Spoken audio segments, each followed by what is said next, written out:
Good afternoon. Today is the 14th of June. The weather has considerably improved since yesterday, and it's time to talk about another old ITC series. There are still a few that I haven't mentioned. We're going to talk today about A Strange Report, which starred Anthony Quayle, Anneke and Kaz Garras, and was broadcast from 1969 to 1970. Strange Report isn't one of those ITC series of the 60s and 70s that springs to mind immediately when you're thinking about one. And it only lasted for 16 episodes. The premise behind it is that a Home Office criminologist who's retired and who lives in sort of Paddington, Maida Vale area of London takes on cases that seem too difficult for the normal authorities to solve on their own. And assisting him, he has an artist model who also lives in his building by the name of Evie, who's Anneke Wills, and he also has a friend who doesn't really live anywhere in particular. He sort of moves around like most people do in London these days if they're students. So he's a mature student doing a doctorate in some kind of sort of archaeology, I think. And that is Hamlin Gint, played by Kaz Garras. Also assisting them is a character played by Charles Lloyd Pack, who's Roger Lloyd Pack's father, actually. And he's some kind of sort of professor type who looks at the more sort of scientific side of what they're doing. The premise is quite unbelievable, but then the premise for a lot of ITC series was pretty unbelievable.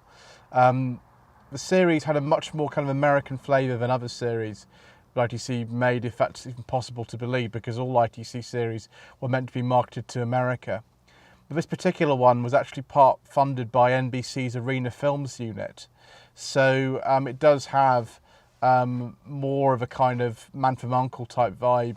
Robert Buzzberger and Norman Felton, both people who worked on The Man from U.N.C.L.E., actually also were part of the team who made Strange Report, and some of the directors on the series were also American.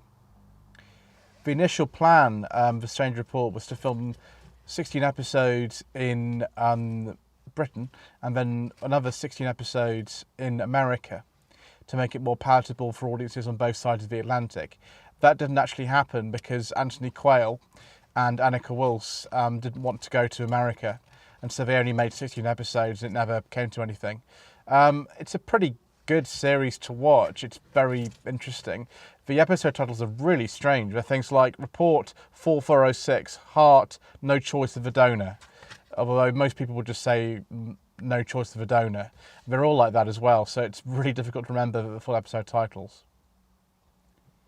In terms of cars, there's not really a lot here in comparison with something like the Avengers or even the Saint, unless you're really into old motorcycles or into Austin taxis.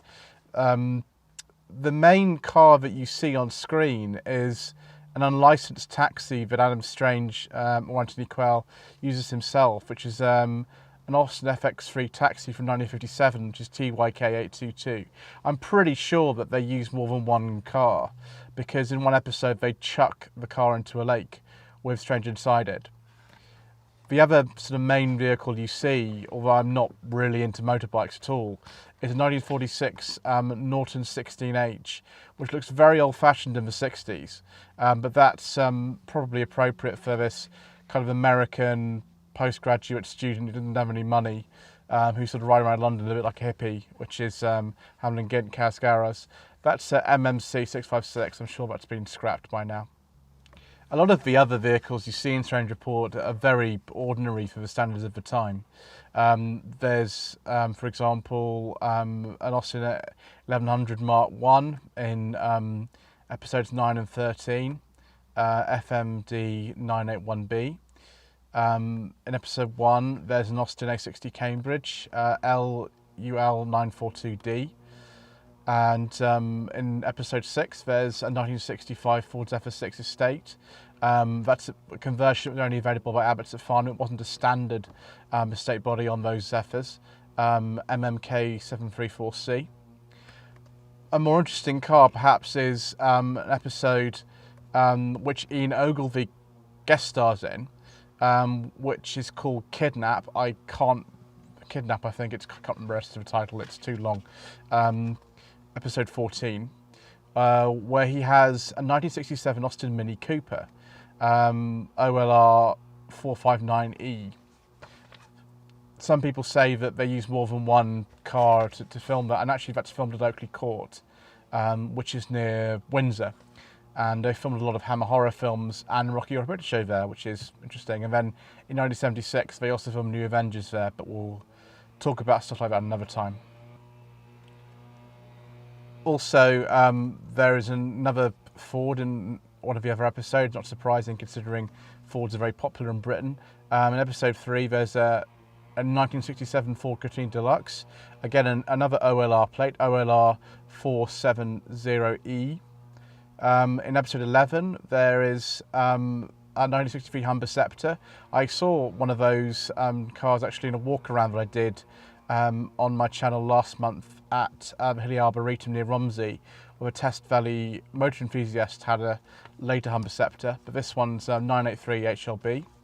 Also in episode 11, we see the first appearance of many Jaguar S-Types that appear in the series. They were very popular for some reason in the late 60s as police cars in television and film. This particular one, BHE664C, was in all sorts of different television films and cinematic films. You can look on IMDb, the car movie database, for a whole list of those. There's another Jaguar S-Type in episode 15, which is LMU364C. That again appeared in a large number of films and television series in the late 60s. Another Jaguar that we might come back to later is a 1966 Jaguar E-Type 4.2 Series 1. That's in the first episode. That's JLN4D. That's still on the road apparently, although it's sawn. That also appears in an Avengers episode. In episode 8, there is a Leyland Titan bus, KLB881. There's also a Vauxhall Victor 101, very late model 101 because they were replaced in late 1967. It's OYH480F. In episode 2, there's a 1967 Sunbeam Rapier, the Arrow type, which is SLH3F. Apparently that was the first month they actually produced them. It's a very early car indeed.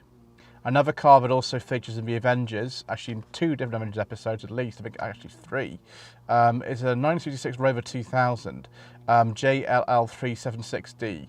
We'll get on to that again later. Another Rover in episode 15, this time it's a P5, it's a 3-litre Mark II, 66 GYR. One of the most interesting episodes of Strange Report guest stars Martin Shaw as a young communist activist, really. Episode 12 has a 1967 Moskvitch 408 Deluxe in it. Eastern Bloc cars were very difficult to get in Britain in the 1960s, and so they really went all out of this, although they filmed the episode in Britain anyway. A car that doesn't actually appear in the Avengers, but its number plate does, in Strange Report, is a 1968 MGC GT in episode 2. Now this has the number plate BWM300G, and the MGC had come out sort of that year, but that plate's actually fake. As far as I know, that secret was never issued. And this car's a GT as opposed to the one that's in the Avengers in the last series, which is a Roadster. So I don't know what's going on there. There's obviously a fake plate that MG were provided with filming, which is really interesting. Final car I mention is a Ford Zephyr 6. This is the Mark IV Zephyr. KLP323D, which is in episode 2. So if you found that video enlightening, it's good to cover these ITC series again. I do have a few more up my sleeve for future videos because I know some of you really like hearing about these. My Facebook page is facebook.com/Lloyd Vehicle Consulting. If you wish me to source a car for you, it could be anything on this list or not on this list if that takes your fancy. Please get in touch via my website. There's a contact tab on the home page, which should get you directly in contact with me. That website address is www.lloydvehicleconsulting.co.uk. Please don't forget to subscribe to my channel. Please don't forget to like this video and to leave a comment below. And thank you very much indeed once again for watching.